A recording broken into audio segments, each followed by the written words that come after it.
मैं डॉक्टर मनीराम मीणा, सहायक आचार्य समाजशास्त्र एसएमबी गवर्नमेंट पीजी कॉलेज नाथ द्वारा आप सभी छात्रों का हार्दिक स्वागत और अभिनंदन करता हूं एवं यूट्यूब पर देखने वाले सभी विद्वान साथियों का तहे दिल से हार्दिक स्वागत, अभिनंदन और प्रणाम करता हूं। आज का हमारा इस वीडियो व्याख्यान में टॉपिक का नाम है परिस्थिति का यानी इकोलॉजी का अर्थ, परिभाषा एवं तत्व, जो अनेक समाजशास्त्रियों, अनेक पर्यावरणविदों, अनेक बुद्धिजीवियों एवं भौगोलिक शास्त्रियों के अनुसार इस प्रकार से है। भारतीय वाङ्मय में पर्यावरण शिक्षा पर बहुत अधिक ध्यान दिया जाने लगा है, क्योंकि वैदिक युग में पशु पक्षियों, पौधों, मानव एवं प्रकृति की पारंपरिक निर्भरता के महत्व को स्वीकार किया गया था। पृथ्वी को सुख, समृद्धि तथा विकास का स्रोत माना गया है, लेकिन वर्तमान समय में पर्यावरण प्रदूषण संपूर्ण विश्व की एक गंभीर समस्या बनता जा रहा है और गंभीर समस्या बन चुकी है।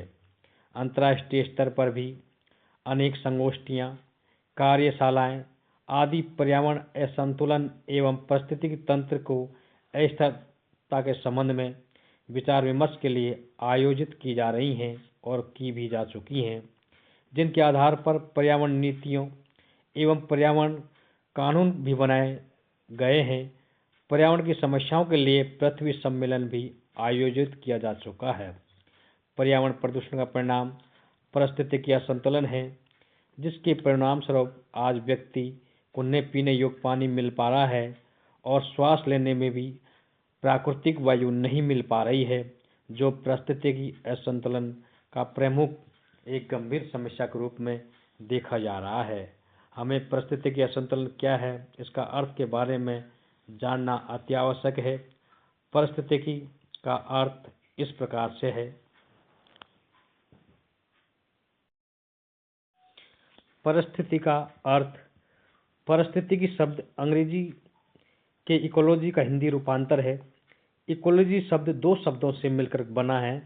प्रथम शब्द इको है, जिसका अर्थ है पर्यावरण, और दूसरा शब्द लॉजी है, जिसका अर्थ है विज्ञान। अर्थात इकोलॉजी का अर्थ पर्यावरण का विज्ञान है। पर्यावरण के अध्याय में परिस्थिति विज्ञान का विशेष महत्व माना जाता है, क्योंकि पर्यावरण का सही ज्ञान परिस्थिति विज्ञान के बिना संभव नहीं है। यदि इस रूप में हम देखें तो परिस्थिति का एक नवीन विज्ञान है, जो प्राणियों एवं वातावरण के संबंध में उनकी पारस्परिक निर्भरता को स्पष्ट करते हैं। अनेक विद्वानों ने परिस्थिति की अनेक प्रकार की परिभाषाएं दी हैं, जो इस प्रकार से हैं। फर्स्ट परिभाषा है मैकफेडियन के अनुसार। परिस्थिति की परिभाषा मैकफेडियन के अनुसार, परिस्थिति एक विज्ञान है जिसका संबंध प्राणियों, पौधों, पशुओं तथा उनके पर्यावरण के आंतरिक संबंधों से होता है। सेकंड परिभाषा है एल.आर. टेलर्स 1967 के अनुसार, परिस्थितिकी अध्ययन का एक अंग है जिसमें व्यक्ति, प्राणी, कुछ जीवों की जनसंख्या एवं समुदाय परिवर्तन के साथ प्रतिक्रिया करते हैं। नेक्स्ट परिभाषा है साउथ विडे 1966 के अनुसार, परिस्थिति की एक वैज्ञानिक अध्ययन है जो जीव प्राणियों के पारस्परिक संबंध तथा उनके अपने वातावरण के साथ संबंधों का अध्ययन करता है। लास्ट परिभाषा है पिनालिया 1973 के अनुसार, परिस्थिति के अंतर्गत प्राणियों तथा संपूर्ण जैविक तथा भौतिक कारकों, प्रभाव या उनको प्रभावित करने वाले कारकों के संबंधों का अध्ययन किया जाता है।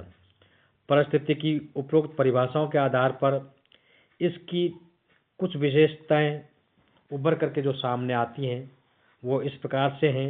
नंबर 1, परिस्थितिकी प्राणियों और उनके वातावरण के संबंधों के विश्लेषण का अध्ययन करता है एवं परिस्थितिकी विज्ञान में प्राणियों तथा उनके वातावरण के आंतरिक संबंधों, प्राणियों के आंतरिक संबंधों तथा जीवों के मध्य आंतरिक संबंधों का अध्ययन किया जाता है।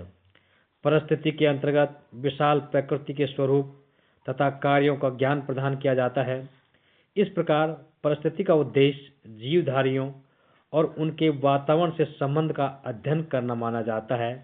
विशाल प्रकृति के स्वरूप तथा कार्यों का सही बोध करना एवं सभी प्राणियों और उनके सभी वातावरण के संबंधों की व्यापक जानकारी देना एवं प्राकृतिक स्रोतों तथा पर्यावरण प्रदूषण की व्यवस्था तथा संरक्षण का अध्ययन करना इसकी प्रमुख विशेषता मानी जाती है। परिस्थिति की एक जटिल प्रक्रिया है। इसमें पृथ्वी पर पाए जाने वाले समस्त प्राणियों एवं वनस्पति को अपने पर्यावरण से अपनी विभिन्न क्रियाओं के संदर्भ में संबंधों का अध्ययन किया जाता है, क्योंकि पर्यावरण में स्थित समस्त जैविकीय, बायोटिक एवं अजैविकीय, एबायोटिक घटकों के मध्य और उनके वातावरण के मध्य अंतःक्रिया होती है, जिसे पारिस्थितिकी तंत्र कहा जाता है। हमारी भारतीय प्रज्ञा के प्रथम उन्मेष वेदों में पारिस्थितिकीय संतुलन को अति महत्वपूर्ण बताया गया है। वैदिक जन विभिन्न जैविक आवश्यकताओं की पूर्ति पर्यावरणीय तत्वों के प्रति कृतज्ञता का भाव रखकर करते थे। विश्व में सर्वत्र जड़ चेतन पदार्थों में ईश्वर को व्यापक मानकर लालच न करके त्यागपूर्ण जगत के पदार्थों का भोग तेन मंथुजी था के आधार पर करते थे। त्याग पूर्वक भोग के उद्देश्यों एवं उद्देश्य देवताओं के लिए हव विशेष का समर्पण और हव विशेष के समर्पण तथा प्राकृतिक तत्वों के संदोहन से शरीर गुणवत्ता की क्षतिपूर्ति करके प्राकृतिक संतुलन को अनवरत बनाए रखने का प्रयास निरंतर चक्रवत चलता रहता था और परिस्थितिकी असंतुलन जैसी समस्या जन्म कभी नहीं ले पाती थी। आगे है परिस्थिति के तत्व।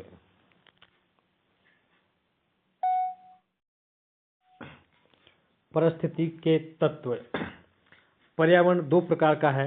नंबर 1 भौतिक या प्राकृतिक परिस्थितिकी की फिजिकल और नेचुरल इकोलॉजी। इसके अंतर्गत उन सभी भौतिक अथवा प्राकृतिक तत्वों को लिया जा सकता है जो हमारे चारों ओर हैं और हमें प्रभावित भी करते हैं।